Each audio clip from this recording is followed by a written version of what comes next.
अन्ना RSS तक सब के सब अगर कोई नाम लेते हैं मजलिस मजलिस मजलिस और उसके बाद नाम आता है आपके खादिम का असदुद्दीन ओवैसी ऐसा किए, असदुद्दीन ओवैसी वैसा किए, तो हमने आपने जो हमको मजलिस को ताकत दी, इन दोनों कौमी पार्टीज को हमने मजबूर कर दिया कि तेलंगाना में मजलिस की ताकत का इनको अंदाजा हो गया और मजलिस का नाम लेते हैं।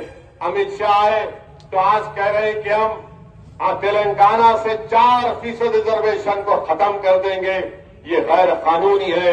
अमित शाह, ये 4% रिजर्वेशन हर मुसलमान को मजहब की बुनियाद पर नहीं दिया गया, बल्कि समाजी और तालीमी पसमानदगी की बुनियाद पर एक एम्पिरिकल डेटा है हमारी बैकवर्डनेस का, पसमानदगी का, और एक लिस्ट बनाई गई कि उन मुसलमानों को जो इन कास्ट में आते हैं ये उन्हीं को रिजर्वेशन मिलेगा। पीएस कृष्णन ने रिपोर्ट बनाई थी, बड़ा पुरजोर एहतजाज मजलिस ने किया था हमारे मरहूम अब्दुल रहीम कुरैशी साहब की क़ियादत में, अल्लाह उनकी मग़फ़िरत फरमाए। मगर अक़लियतों को, मुस्लिम अक़लियत को रिजर्वेशन की सबसे पहले बात मौलाना अब्दुल वाहिद ओवैसी रहमतुल्लाह अलैह ने की थी 1970 में, जब पहला आंध्र प्रदेश का बैकवर्ड क्लास कमीशन बना था। बहरहाल मेरे अजीज दोस्तों, अब अमित शाह ये भी बोल दिए कि बीजेपी को मौका मिलेगा तो हम तेलंगाना में यूनिफॉर्म सिविल कोड को नाफिज करेंगे, पानी की लाइन को लेंगे, रोड वाइडनिंग को लेंगे, बरखी के आप काम लेंगे। तो एक लंबी फेरिस्त है जो मजलिस ने तरक्याती काम को शुरू करवाया, या तो वो ज़ेरे दौरान है या फिर इंशाअल्लाह अल्हम्दुलिल्लाह मुकम्मल हो चुके हैं।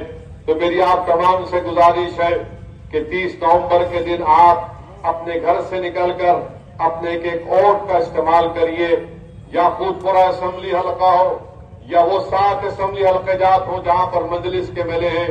अल्हम्दुलिल्लाह 9.5 साल से यहां पर अमन रहा, अमन मजबूत रहा, कोई फसाद होने नहीं हमने नहीं दिया।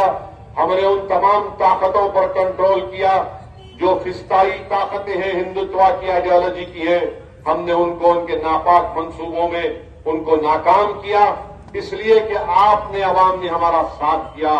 मैं शुक्रिया अदा करता हूं याकूतपुरे की तमाम अवाम का, चाहे वो हमारे हिंदू भाई हो, दलित भाई हो, बैकवर्ड क्लास के भाई हो या मुसलमान हो। हमने इन तमाम चीजों से, इन तमाम गलत चीजों से याकूतपुरे को हमने पाकर साफ रखा, इसको और अच्छा रखना है। इसीलिए मैं आपसे अपील करता हूं कि 30 नवंबर के दिन आप मजलिस के अपने अपने वोट का इस्तेमाल करिए। मुखालिफिन मजलिस के पास कुछ न दिखाने को है न बोलने को है, सिर्फ एक ही है कि गाली देना मजलिस को।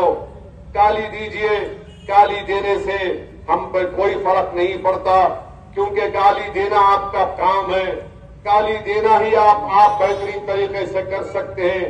आपके पास कुछ दिखाने को नहीं है। मुखालिफिन मजलिस अपने जहां उनका घर है वहां की 2 बल्दिया की सीट को नहीं जीत सके, और आप याकूतपुरे में आकर, मजलिस के किले में आकर आप बड़े बड़ी बुलंदबाज बातें कर रहे हैं। ठीक है, कोई हमको एतराज नहीं है, जमहूरियत है, इलेक्शन हो रहा है, तो इलेक्शन के माहौल में ये गालियों से हमको नवाजना चाहती है। बहुत अच्छा है, आप करिए, हम भी देख रहे हैं, दुनिया देख रही है कि जो जमात पिछले 65 साल से बिला लिहाज बसौर मिल्लत काम कर रही है। मेरी आपसे इतनी ही गुजारिश है कि तेलंगाना में बीजेपी और कांग्रेस ये दोनों एक हैं। ये आपकी इत्तेहाद के दुश्मन, ये आपकी क़ियादत के दुश्मन, ये आपकी मरकज सियासी के दुश्मन, और आप मजलिस की ताकत का अंदाजा लगाइए। इतना खौफ बीजेपी और कांग्रेस को मजलिस से है कि जो कोई भी दिल्ली से पैराशूट में हैदराबाद को उतरता है, ये 2 MP की पार्टी है, 7 MLA है, मगर ये कौमी पार्टी के जिम्मेदार मोदी से लेकर, अमित शाह से लेकर मोहन भागवत तक, RSS के